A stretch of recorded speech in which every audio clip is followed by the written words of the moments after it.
Hi guys! Welcome back to my channel. Kakaligo ko lang and we're gonna be applying sunscreen. So naisip ko, isabay na lang yung review para bongga. Narinig nyo kayo yung electric fan or hindi? Super banas kasi dito. Kailangan kong saran yung bintana kasi pumutok ang taal kagabi. So, meron mga smog, ganon. Basta, and pagpasensyahan nyo na kung ganito yung boses ko para siyang, alam niyo, may sipo na may ubo na may kung ano. Pasensya. Pero sana maiintindihan nyo pa rin naman ako, diba? Okay, so, masyado na akong madaldal. Let's start! So, today, we're gonna be reviewing another skincare product. And it's one of the brands na kilalang kilala dito sa Philippines. And that is, tada! O, diba? May reflect. This is the Bello Sun Expert Dewy Essence Sunscreen. SPF 50 PA+++++. This one comes in this tube ba tawag dito? Basta 50 ml to.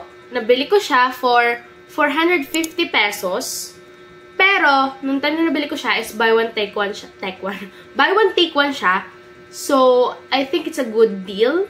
Kasi for that price, meron ka ng Bello product and to think na napakaganda ng performance nito, and we'll get into that details later. Yung claims and ingredients niya, as usual, ay ilalagay natin dito sa screen, so kayo na lang mag-pause. Pause nyo na ngayon na. Pero sinasabi din dito na siya ay broad spectrum, UVA, UVB protection, and this sunscreen is non-comedogenic, meaning, hindi siya nakaka-clog ng pores or nagkakos ng breakout.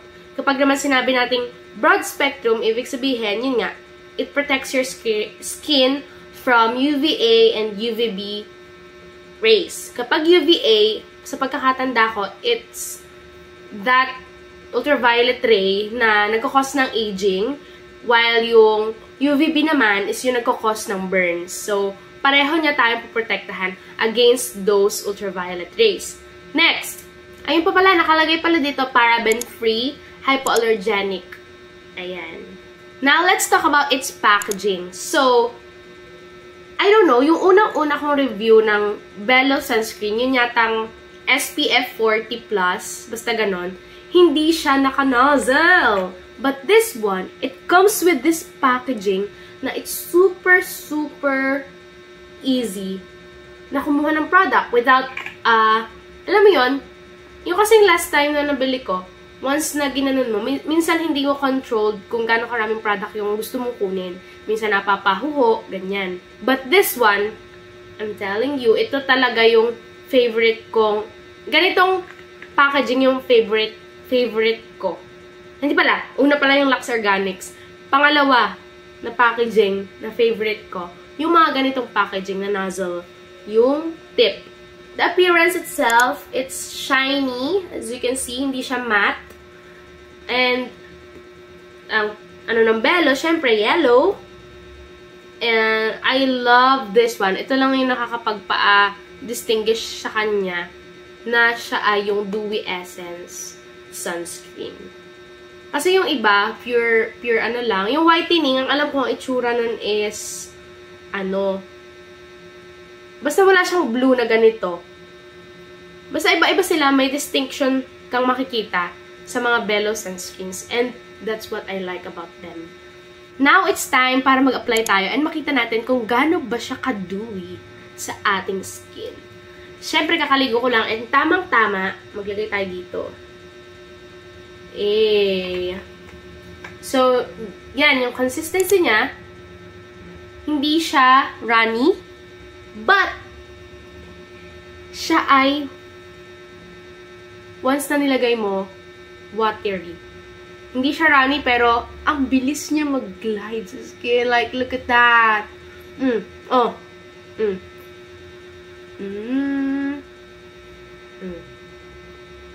lagay lang natin. Ayan, kita nyo ba?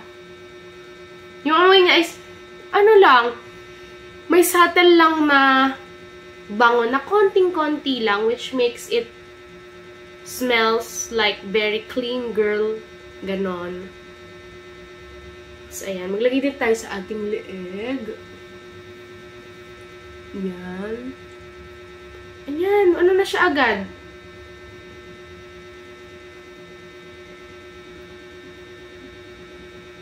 Wala na agad. Absorb na agad ang aking skin. Actually, hindi to sponsored, pero I just love how it performs talaga. Tingnan nyo. Hindi siya matte yung finish. Kasi, it gives off that healthy-looking, dewy finish.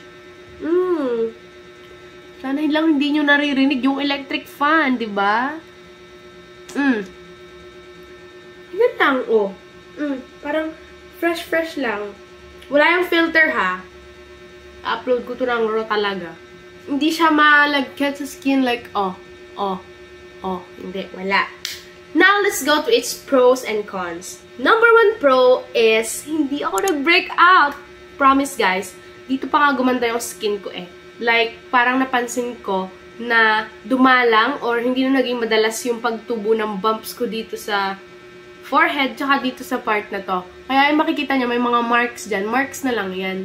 Pero yung mga bumps, nabawasan itong sunscreen na to. Kasi ito lang ginagamit kong skincare.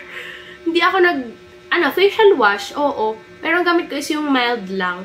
And I think, panglinis lang talaga yon. Pero walang anti-acne ganon. Kaya ito lang talaga yung ginagamit ko. Kaya sure ako na ito lang yung nakapagpatanggal ng bumps ko. Next pro niya is hindi siya malagkit. Like, promise, kahit mag-set siya at mapawisan ka after, hindi pa rin malagkit. Ganun lang. Simplihan lang, ganon. Next pro is wala siyang white cast, mga mare. Like, tingnan nyo naman, oh, nasa na white cast dyan? Tingnan nyo, oh. Kasi nga, nagiging watery siya kapag ginanon mo.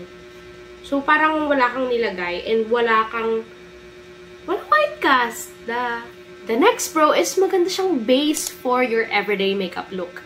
Like, legit, araw-araw kasi nagme-makeup ako para, alam mo yon, presentable ako sa OJT ko. Yes, nag-OJT na po ako. Naglalagay lang ako ng konting BB cream, ganyan, powder, blush.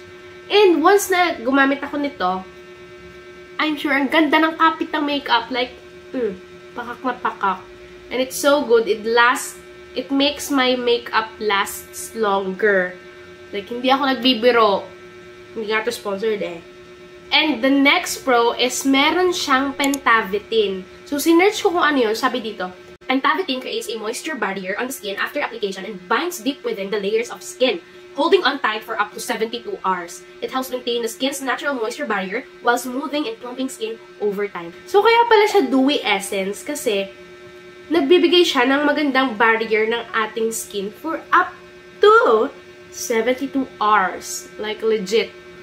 Maganda talaga siya, promise. So, bilhin nyo na. Nagbenta. Now, let's move forward to its cons. Ang masabi ko lang, ang pangit lang dito is, ang bilis ko siyang maubos. Kasi ang ganda niya. Ayun, medyo positive pa rin yung con niya. Pero, hindi talaga ako nagbibiro. Wala akong mahanap na kapintasan dito sa sunscreen na to. So, Dr. Vicky Bello, anong ginawa mo dito? It's very good. Like, Dito kumalma yung face ko. Like, napansin din nyo ng mga kakilala ko na, oh my God, very shikip naman. Ganon. So, ayun lang. Nakakatuwa. I love this. And, kung tatanungin ako kung bibili pa ako or ipapurchase ko pa siya sa mga next kung pagbili ng sunscreen, yes na yes. Yes na yes po. Dr. Vicky Bello. Take all my money. So, that's all for today's video, guys. I hope may natutunan kayo and mas naliwanagan kayo kung bibilhin nyo ba to or hindi. Pero, ako na nagsasabi, i-check out mo na yan habang buy one, take one pa sila kasi sis. If not now, then when? Diba? Okay? Okay, bye!